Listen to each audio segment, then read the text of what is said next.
Good morning, everybody. Thanks for attending the 4th annual CCC LGBTQ Plus Summit. Today, we will hear from presenters from the Los Angeles Community College District, talking about Unapologetic, first in the nation to fight and pass the LGBTQIA Student Bill of Rights. Before we get started, I should say who I am. I'm Angela Simon. I'm a psychology professor at El Camino College, and along with Sal Navarro, one of the chairs of this summit, a lot of us are doing a lot of work for our LGBTQ students and community at El Camino College. A few items before we begin. You will have full access to video and audio, but we ask that you please mute yourselves unless the presenter asks for your ideas or comments.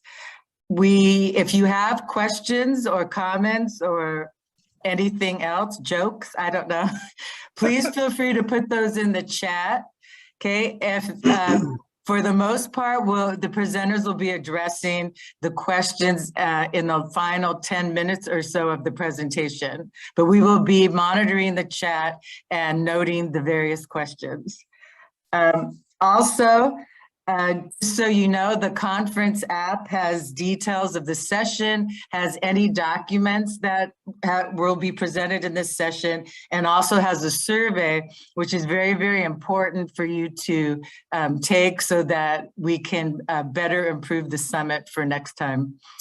Okay, so without further ado, I'd like to present our presenters. We have all from the Los Angeles Community College District. I'm going to go in the order which I was given. Felipe Agredano, the faculty liaison for the Chancellor's LGBTQIA Advisory Committee for the LA Community College District. Welcome, Felipe. David Vela, a trustee for the Los Angeles Community College District. Welcome, David. Francisco Rodriguez, the Chancellor for the Los Angeles Community College District. Thank you, Francisco, and hello. And Deborah Harrington, Dean of Student Success for the Los Angeles Community College District. So please go ahead, and thank you again for being here to present, and thank you all for attending. Fantastic. Good morning, everybody. Again, I'm Deborah Harrington, and I'm trying to advance this slide. There we go. I am, as she just said, the Dean for Student Success for the LA Community College District, and you see listed here all 9 of our colleges.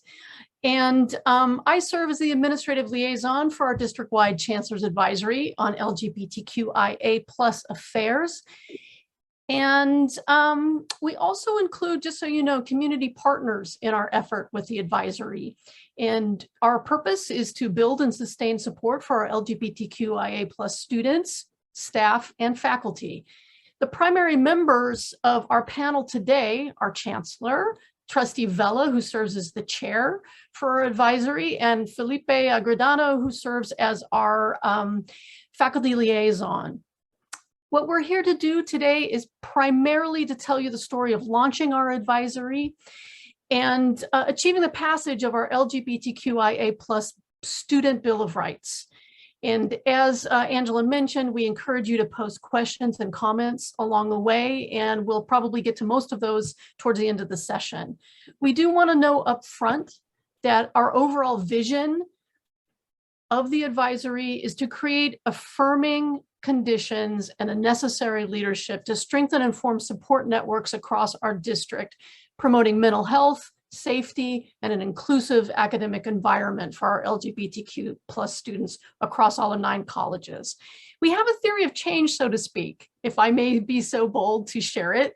We believe through the increased visibility, culture of care, academic and support services, including basic needs supports, those are advanced and aligned with principles and actions set forth in our LGBTQ+ Bill of Rights. And through those, all of that coming together, students are going to experience a greater sense of belonging and acceptance. leading to greater retention, persistence, and completion of their educational goals across all 9 of our colleges.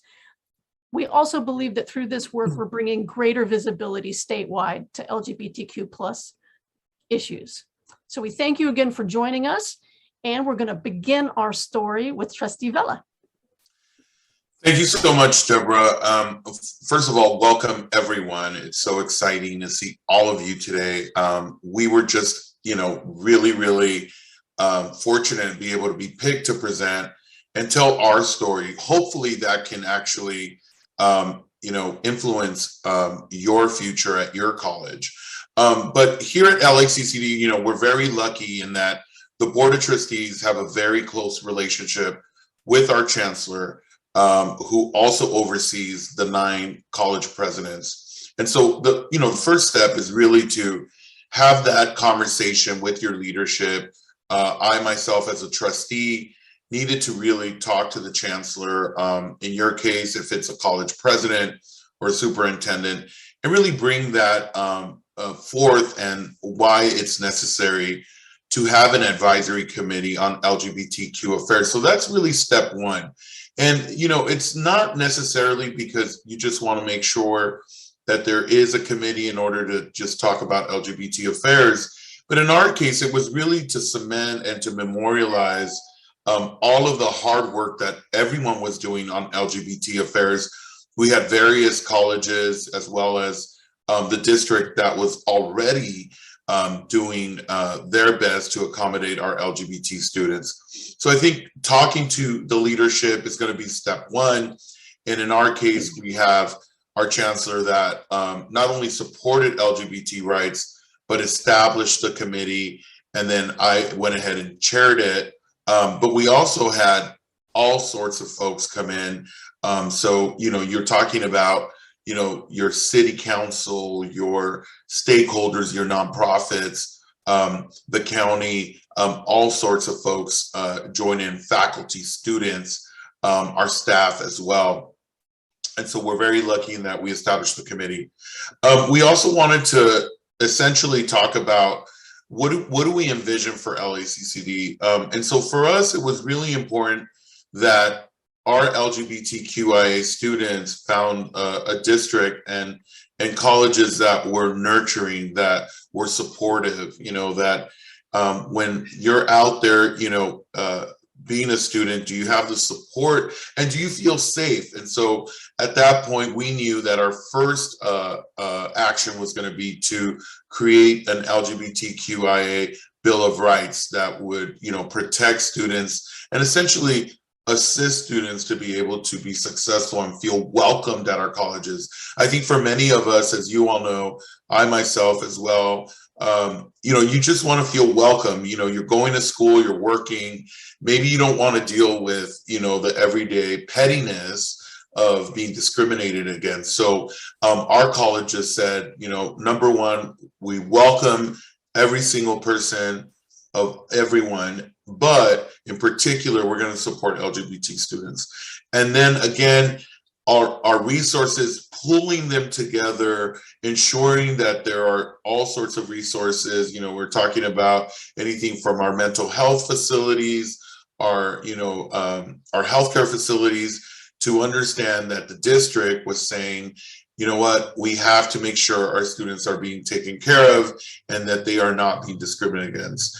And then really, I think what was really important at the end of the day is to kind of go live with it, right? And so what we did is essentially create notoriety, create the necessary attention to let people know that LACCD had the committee and that it was willing to back it up and say we're here, and we were able to create this essential statewide attention to the committee, and then eventually districts continue to and colleges follow suit. So again, these are kind of the first steps to creating the committee, and I think it went extremely well. I'm very lucky to be able to have people like Deborah Harrington, Felipe, the Chancellor. I see Dale Fields here. I see a lot of supportive people from the inception of the of the committee. So again, I just want to thank everyone for being here, and hopefully we can, influence and let you see what we've done. So thank you so much.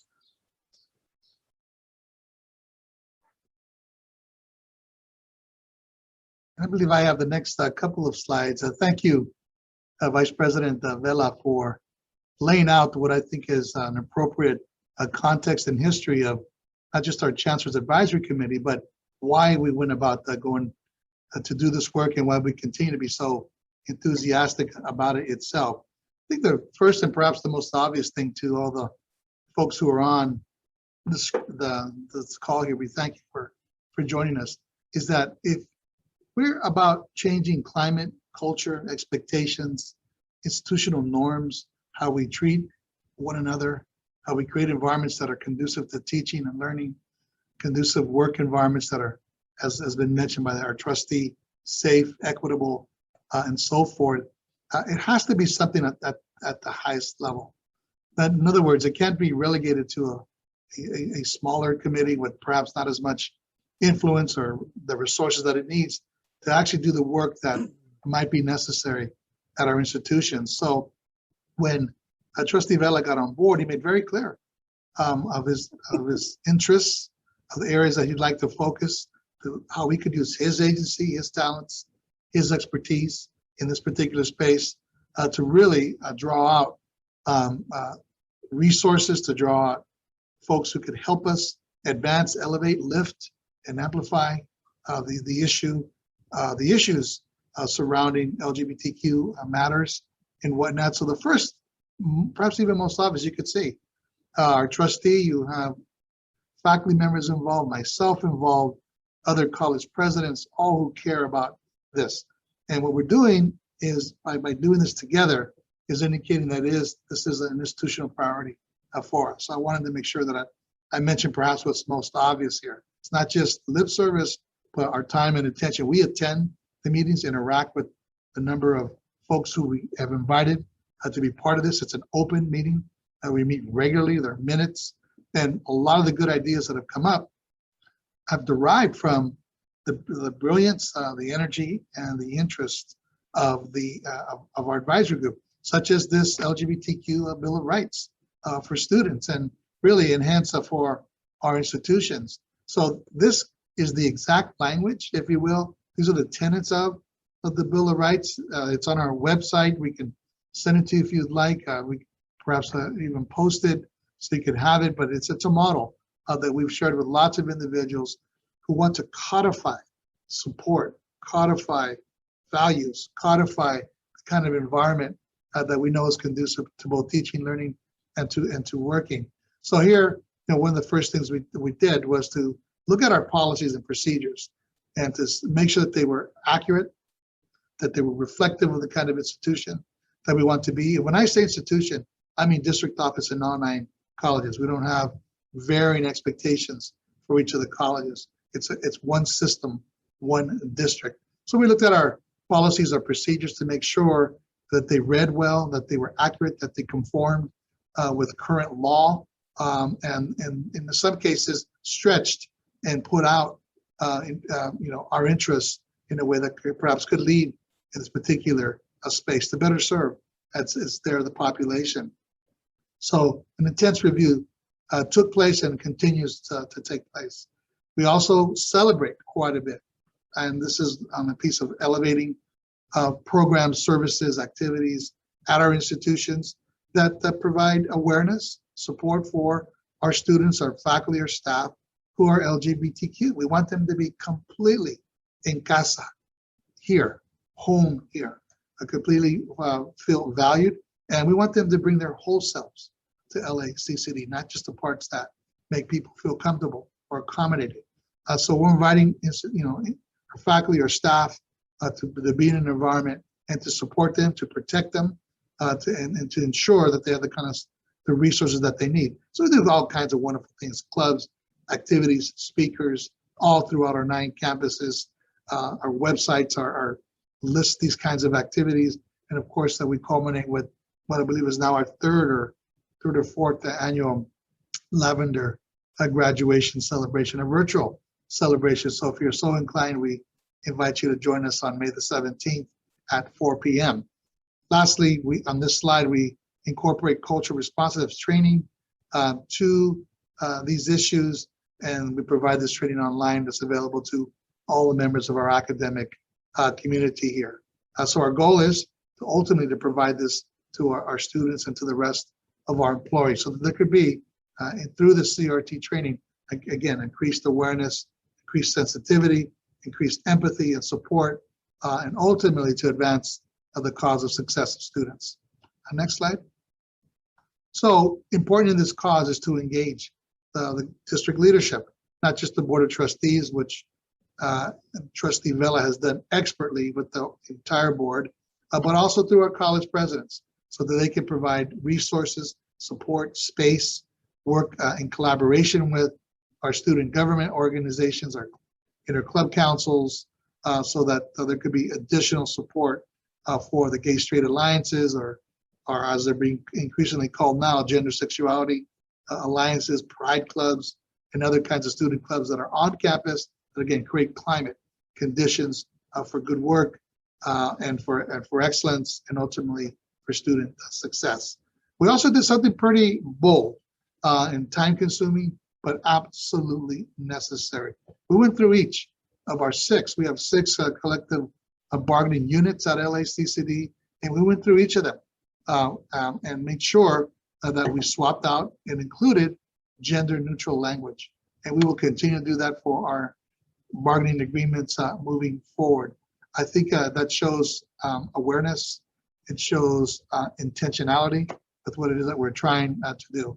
We also supported a student fee health fee increases in the event and with the notion that they would be additional support, mental health support, and other kinds of supports, health support, and specialized supports for our students from the LGBTQ community. So again, very practical, very forward-looking, the support for our students, and of course covering the costs for those who are unable to pay. I think the next slide, I'm going to ask Trustee Vela. He was the leader of our public affairs and legislative group. It's the board subcommittee that reviews legislation. We have a very active committee that does that, and this idea too came from the Chancellor's Advisory Committee. That is to ask the state to fund these types of supports for all community colleges, and we were successful in doing that. So let me pass it now to Trustee Vela to tell a little bit more of this wonderful story that we're all benefiting from. If you're out of community college, you have some support coming your way. Trustee Vela. Thank you so much, Chancellor. Yeah, so, this was, I think, definitely influenced by the LGBT Affairs Committee. So when we would meet, we would talk about, what are some of the needs, right, that our committee and our LGBT students needed throughout our colleges. And one of the things that, I remember from civic courses in high school was, talk to your legislator, right? Talk to your congressperson. And so that's what we did. We essentially, through the Public Affairs Committee that we hold, we essentially asked our legislators, can you help us? And so it was just, again, a very just dynamic story, because it just so happened that, we were in close communication to all of our state legislators. It happened to be, which, I adore, Assembly Member Evan Lowe, who is chair of the LGBT committee up in Sacramento, the legislators committee, who said, hey, how can I help? And so, together we were able to request these $10 million from the state general fund that essentially, and I'm going to say it, we thought we wanted that money just to go directly to our colleges, but you know what? The universe was great, and we were able to allocate that money statewide. And so you will see some of that money going to your colleges here in California. But what was that money for? Well, what essentially our goals were in the committee was, number one, we wanted to make sure that colleges had some seed money to be able to create, for example, safe zones LGBT centers, and whatever that, looked like was going to be different at every college. But we knew that that money was going to be important for colleges to just start the conversation, to start, again, to begin the process of creating LGBT centers, however they were at each of their colleges. Again, safe zones, LGBT-focused mental health services was something that we wanted to make sure this money was able to do. Housing and basic needs was also very important, because what we realized is that although there are programs out there that provide interim housing or vouchers and or scholarships for housing and food insecurity, what we realized is that LGBT community, in particular, the LGBT community, needed to have a specialized and set aside because of some of the discrimination that we go through. Again, in particular, our transgender community, having to feel safe. And a lot of the times, as someone that understands being transgender will sometimes be limiting into the resources that are available for the rest of the LGBTQ community. So we want to make sure there was special attention to that. Again, LGBT learning communities, the support of our Gay Straight Alliance clubs in our campuses, LGBT curriculum, thinking about how can we put together, not only LGBT curriculum, but the intersectionality component of everyday curriculum at our colleges. Our Lavender graduation, we're going to talk about it later, but that also was very important. So if the money went to our graduations, to be able to get the tassels or, the sashes, the lavender sashes, whatever we did, there would be dollars allocated to that. Workshop speakers, to uplift our students, LGBT students, this money was going to go to that and continues to go to that. And so, you're going to see, again, our colleges choose different activities and different things to fund. But this was a big, big victory statewide. And, again, I want to thank the league. I want to thank everyone here who supported us, who were able to weigh in, because quite frankly, we wouldn't have been able to do it without faculty, staff, students weighing in on this budget item last year. So again, very lucky to have that. And we're very, very happy about it. So thank you.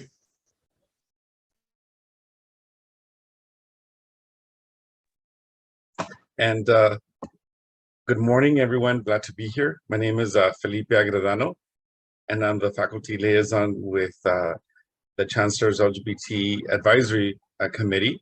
And I'm also faculty in Chicano Studies and Political Science at LA City College, LA Trade Tech, and East Los Angeles College, where I also teach the LGBTQ courses in Chicano Studies LGBTQ courses. So it's important to note that as Chancellor Rodriguez and Dr. Harrington and Trustee Vela have noted, that it's important to talk to your leadership, to talk to your administrators, to your trustees, to your chancellors or educational leaders on your campus, and share with them the activities that you're engaged in. As faculty, as students, there were a number of individuals, organizations, small groups here and there throughout that were doing small actions in the classroom, holding events. And I'm going to share and showcase some of these. So what we did is we asked the students, we asked the clubs, we asked the faculty, we surveyed, what would you like to see in a student-centered campus that is focused around the needs, and how can we support the activities you're already doing? How do we protect, support, enrich with resources those experiences in college? We're aware that for many of our students, of our faculty and our staff, the home environment may not be a safe space. And many times the classroom, the college does provide a safe space where you can turn that into a brave space. And so we asked we asked our students, we asked in classes, we have several Chicano LGBT courses on campus. I see some faculty here, as they have been mentioned, Professor Dale Fields. I see some staff here also, Monica Castillo at Trade Tech, Dale Fields at Pierce, or other professors. I also see James Aragon at PCC, Pasadena City College, right, that are doing and taking these actions. And we asked a whole host of classes, of clubs, of community. There were also community gatherings hosted by the LGBT Center, or Mi Centro LGBT in Boyle Heights. There's two in the Los Angeles area that welcomes community, that welcomes students, that welcomes parents, that holds meetings. And they hosted a college session where we were able to engage and ask these questions. What would you like to see? How would your experience be different at college? And a lot of it is also from our own experiences, right? Trustee Vela, Dr. Harrington, myself, also Professor Dale Fields, Monica Castillo, Professor James. We have that experience, and we have also allies like Dr. Francisco Rodriguez, right? We're very supportive. But we had that experience of going through college and not maybe being out, or being not having safe spaces, having brave spaces. So we asked, how can we transform and change those experiences, right? So we received lots of input. I think multiple opportunities we had to survey, to poll, to ask these questions. We actually had an opportunity to also survey and poll once convened the Chancellor's LGBTQ Advisory Committee of what they would like to see, what the students would like to see, what the staff would like to see different. And let me show you, thank you very much, Dr. Harrington. These were the activities that our students were already hosting, were already having, and this goes back to decades, years of our students having discussions, having club organizations. These were the activities to the left of the screen, as you can see, that were already being hosted, developed by the different colleges. Transgender job fair, right? Gaypril during the month of April, because a lot of us go dark during June after graduation, during LGBT Pride.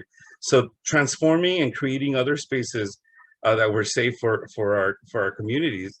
We also presentations for just whatever you could imagine, wherever there was a need for LGBT students, our staff and our faculty. These spaces were already being created, right, into brave spaces. And you can see to the right, the student services that were also being held on the different campuses. One of the big ones I'm going to say is the One Zone, or the Safe Zone training. Someone asked that question earlier. And I want to give also kudos to Pasadena City College, who hosted one of the earlier safe zones and helped train our faculty, our staff on our campus, or our campuses at LACCD, specifically at East Los Angeles College.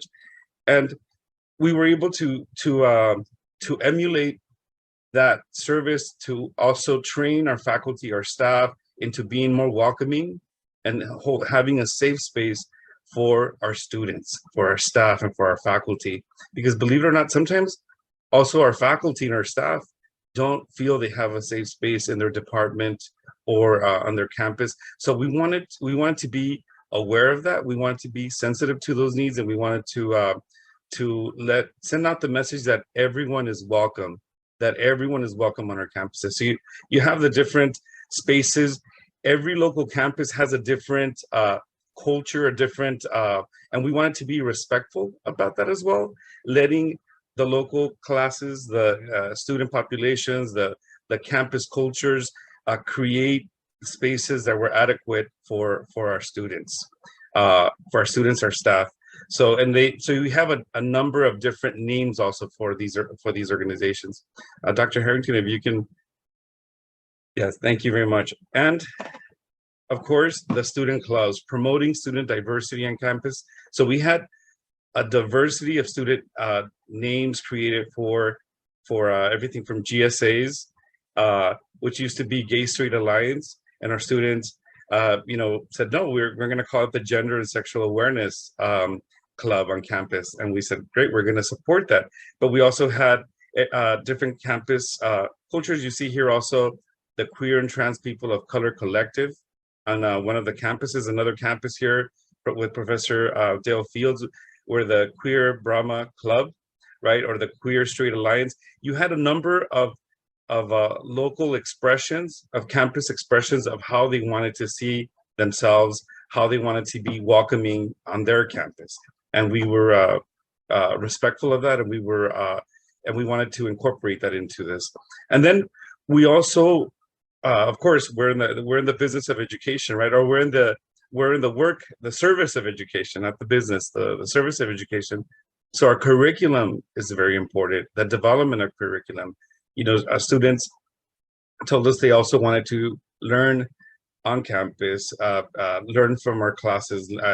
And we asked also our faculty, we asked our students, what was the curriculum that was already being developed and taught on campuses? And you have here the Chicano Studies, LGBT courses. Some campuses have the English queer literature. How can you teach English literature, right, without having the LGBTQ authors and thinkers, health and queer literature, theater, sociology, right, anthropology, and just a host of other different classes that were being taught, or that had different curriculum, and also additional classes that are still being developed, right? And our students, by students and by faculty, and our students also let us know that they wanted to see visibility, not only in the classroom, but also in the services, the student services, with our counseling department, with leaders on campus, that they wanted to see themselves in the curriculum, amongst the faculty, the staff, the administrators. And it's important, right, to have that visibility. Felipe, Yes? we have a question in the chat. Okay. About the Chicana X studies courses and whether they're articulated to CSU UC. That's a great question. Yes, they are. They are articulated to UC and CSU. And we have 3 courses there, and we've developed another 2. So we'll have 2 more that are going through curriculum development. So we'll have a total of 5 of the Chicano Studies, LGBTQ courses. And I'm glad you're asking this, because we're always excited to offer these courses in multiple spaces on campus, online, on campus in person, online, virtually. We have students that are taking the course virtually too. From all the way from Fresno, right? We have not just in Los Angeles, we have some students. So you can take this in Fresno, or you can take this in New York, wherever you may be. And we also have these courses also in other spaces, such as Mi Centro LGBT, which is a partnership with the LGBT Center in Los Angeles. So these courses, yes, they satisfy the CSU UC articulation, and they're being offered in person, in the community, and also online. So it's really exciting that our student. I want to mention this, that sometimes students don't feel safe at home. Sometimes they feel safe to come to our classes in person.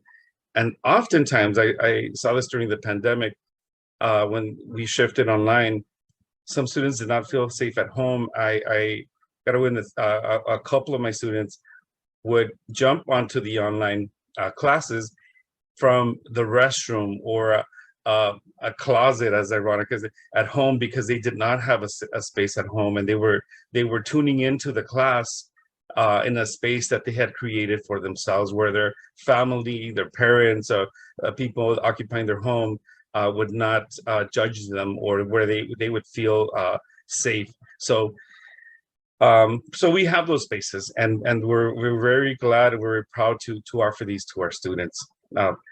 So if there aren't any other questions, I think the next slide, or I think that concludes. Yeah, we wanted to be able to have a space here. We wanted to have some dialogue, ask some more questions, make some comments. I think it's particularly important that we have high-level leadership here for our district, And if there's other high-level leadership from other colleges or districts, I think that Chancellor Rodriguez or Trustee Vela, they have a special message to you, like, you know, let's all get involved. But before we go into the question and answer, I do want to say a little bit about Lavender Graduation. We are having 2 different kinds of events for our students this year. One of them is another virtual graduation, and our keynote speaker is going to be the very first LGBTQ fire chief of Los Angeles. And I don't know if any of you saw the video that was so powerful of her standing with her wife and her children and being sworn in. And she's an individual who came up through the ranks, which is another thing too. She's the first paramedic fire chief. That's always a very fun celebration. We try to keep it interactive. We're going to have a special message from Coco Peru. We're really jazzed about this, but we're really excited too, because we have it every year on the International Day Against Homophobia, Transphobia, and Biphobia. So it's a meaningful occasion for us. But I'm also here to announce that we are tying down the another grad night event during the week of graduation, where there's this new drag extravaganza called the Bridgerton Experience. So if you're familiar with the show, our LGBTQ students are going to get an opportunity to go to this Bridgerton experience. With that said, actually, I'm going to stop screen sharing and ask if Trustee Vela or Chancellor Rodriguez or Felipe have some things they'd like to throw out there or to get a conversation going. And please do feel free in the chat. Angela's going to help us see any raised hands for any kind of feedback or ideas. Thank you, Deborah. You know, one of the things that I think is very important is talking to the community about starting the LGBT Affairs Committee or, you know, a group. And the reason is because, you know, right now, in particular, we're dealing with a lot of intersectionality that's going on at our colleges, right? And so one of the things we wanted to do was and we just had a fantastic joint meeting with the African American Affairs Committee for the district. And we met together to kind of talk about intersectionality and some of the things we can do together. And I think that really created awareness over how the LGBT community encompasses everyone, and in particular, protecting our subgroups and our other groups within the LGBT community is very, very important. And that's something I think that you don't get to discuss unless you really talk to other members and other groups in your campus and in your district. So I think that's going to be something that we will continue to do, and we're really proud of doing. So just want to throw that out there. Just saw your message just now. Do you still want to come and get the? Sorry.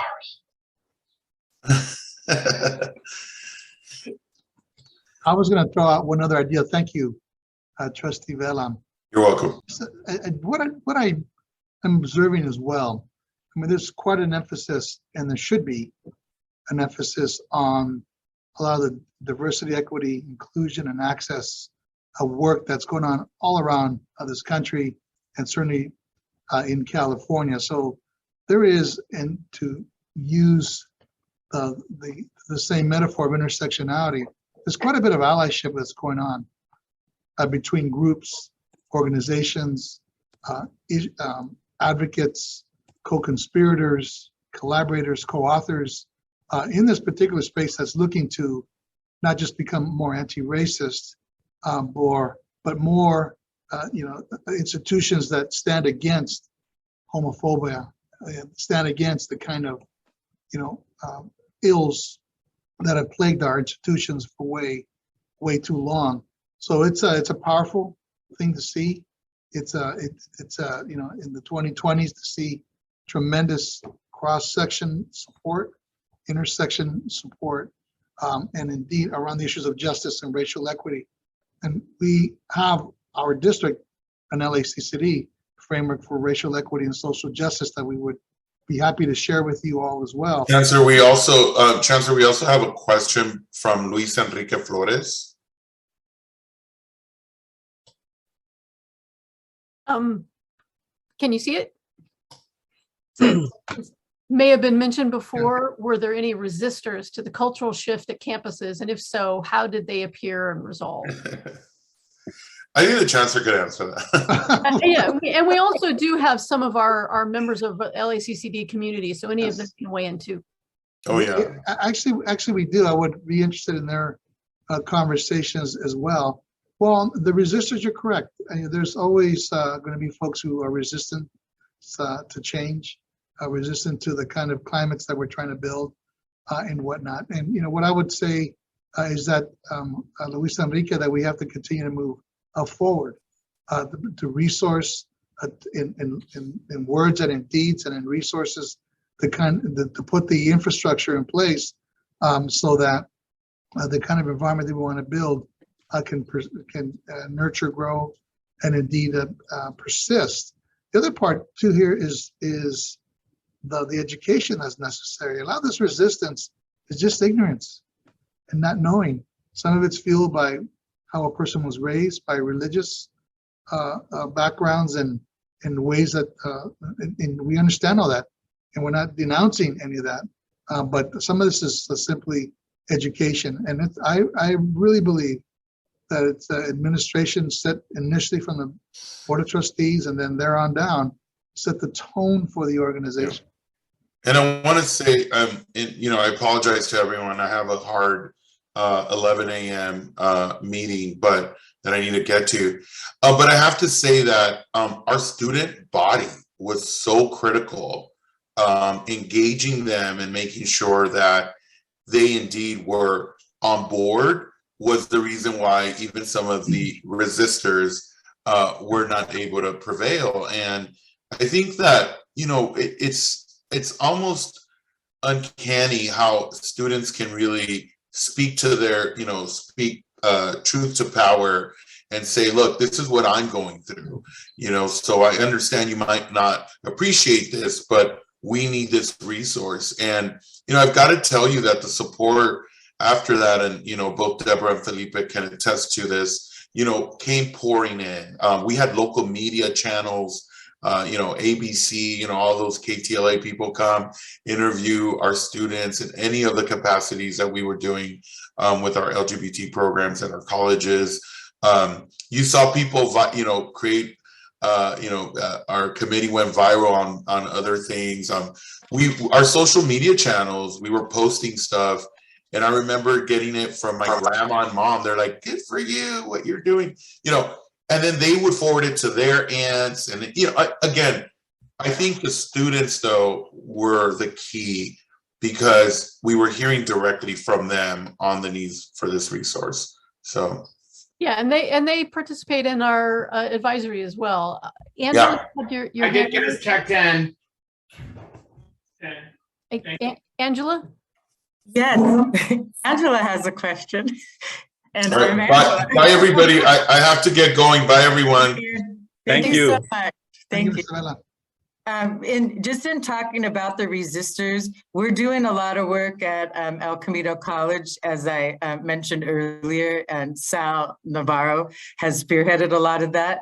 But regarding resistors, what does anybody here suggest when you have resistors, but they're well educated and they're being purposefully antagonistic toward students and toward other members of the community? What kind of solutions do you have? Does anybody have on the panel or anybody else? Well, let me jump. Oh, go ahead, Chancellor. Go ahead, Chancellor. Okay, thank you, Profe.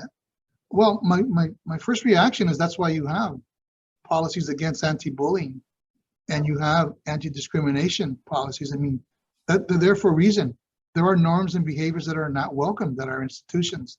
So when folks, and I understand there are a lot of microaggressions and some things are hard to track. I understand all that, having been on the receiving end of much of that from my own career and whatnot. It's so some of that there needs to be sanctions and follow through. So, I mean, I know that's a blunt way to talk about it, but let's not have policies and programs or services in place if we're not going to be, we're not prepared to exercise them. So that's the other part. But the other part too, Professor Simon, is that to articulate why this matters. When we have environments that are conducive for LGBTQ students, they do better, they persist, we retain them, they graduate, all in the business of student success. Let's not forget what our North Star is.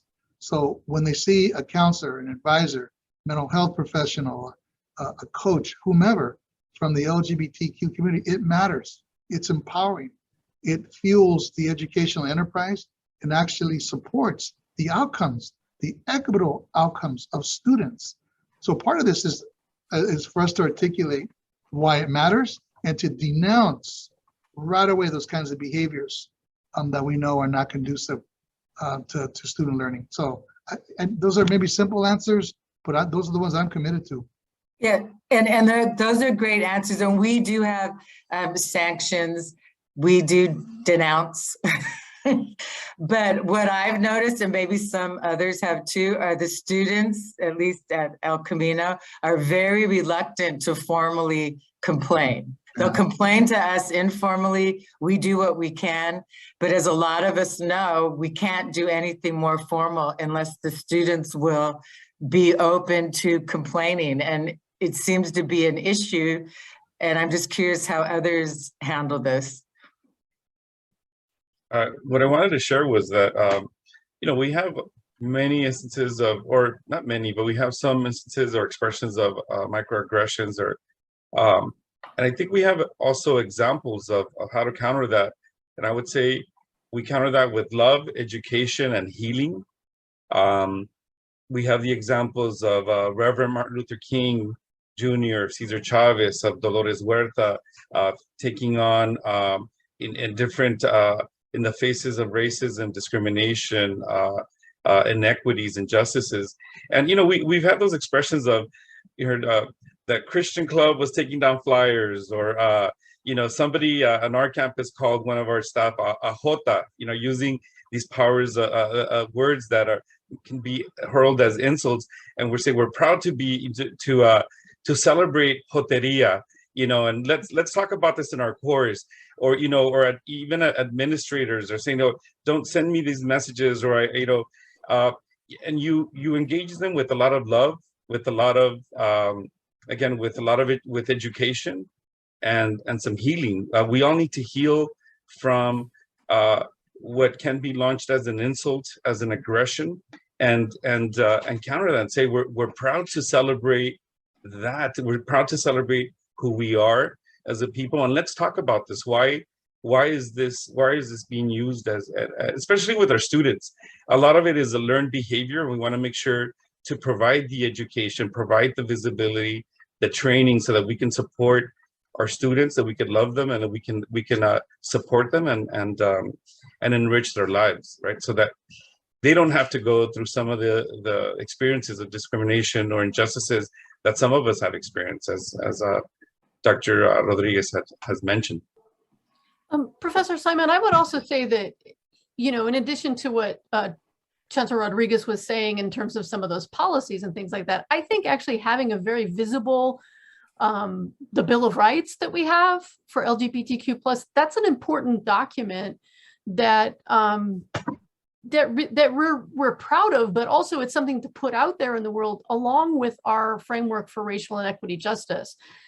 And I would also say that the increased visibility by having these high-level advisories that are really focused on those minoritized groups that we want to make sure people are aware of and feel included and feel that sense of belonging. I think all of those things together, in my experience, I've been in the district since 1996, that has made a difference. I certainly in 1996, I can tell you, I was not an out person in our district. And it took a while to get to that. And I've had various roles in this district, and in some of those roles, I did not feel included. And I think that the things that we've done in the most recent years have made a difference because it is at that high leadership level. Right, right. That's very important. And Dale Fields made a comment about this and made a very thoughtful comment earlier in the presentation. So would you like to speak a bit, Dale? You're on mute though. Oh, thank you. I just really want to appreciate the leadership that was shown in our district towards making this happen. And as my earlier comment, I mean, I'm a department chair. I have to go to all sorts of meetings, and I actually recommend a meeting. I actually recommend that people come to this one, and that feels weird. It's sort of violates some like internal like ethical sense that I'm actually encouraging bureaucracy, but it's actually enjoyable. This is for a meeting, and that's delightful. And so that's something that I just want to say that's fantastic about the structure, because they do keep that ethos of the purpose of this committee, and that's something that I think is very, very rare, unfortunately. But then also in talking about like resistors, I do think that there is a very important message that is sent when we do have these high-level people get involved. And I will tell you, I don't know how many people show up at the meeting is to be seen rather than to directly contribute. But regardless of that, when enough college presidents and other people, as the chancellor, the trustees, show up at these meetings, then that's a signal. And I think that that's something that shows the power in some sense of the power structure itself that's getting involved. And that's something that can be leveraged. So I think that we haven't had a lot of outright resistance. A lot of it is directly stated, it says in the district, because it already has all the ducks in a row in terms of showing which side the structure is on. But I do think that it can very much help. This is just for other people trying to get this kind of thing going, to really engage that leadership to at least be there, so that you can at least create the starting impression, and then you can start to get the power structure on your side. If I may add to that, that also just addressing also the resistors or these actions, that we've also had created a brave space in these meetings and these dialogues to talk about what are the recurrent what is the recurrent problem or challenges, and how we can, we've talked of how religion sometimes or oftentimes is a place that can be hurtful, can be painful.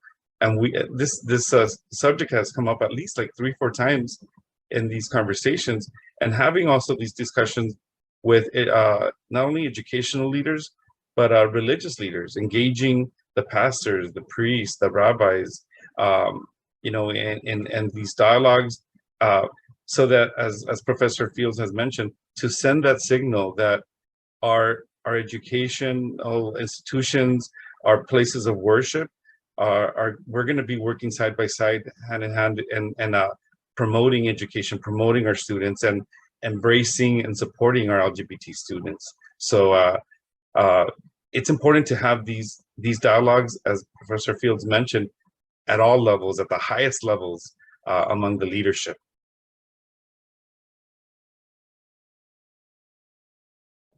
So I don't see any more questions or hands, but would anybody in the audience like to make a comment or suggestion or tell us something positive? Anyone? I love the rainbow fans we're seeing by Monica Castillo from Trade Tech, one of our staff members. So there's a lot of good, great backgrounds.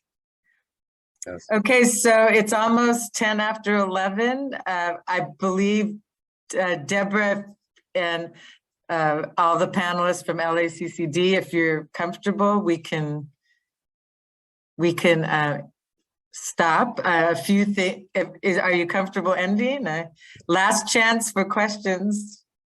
Anything? comments. Okay. Well, thank you again. Thank you, presenters. That was just wonderful. I really learned a lot. I'm glad I was the moderator for this. I would have come anyway, though. Just to everybody who's attending, just so you know, go to the app. The app is very important. The recordings for all sessions will be available in about 2 weeks. The survey for this session is part of the app. Please complete the survey so that we can use the feedback to improve for next time. And any links are also on the app. The next event is our break. Yay for us.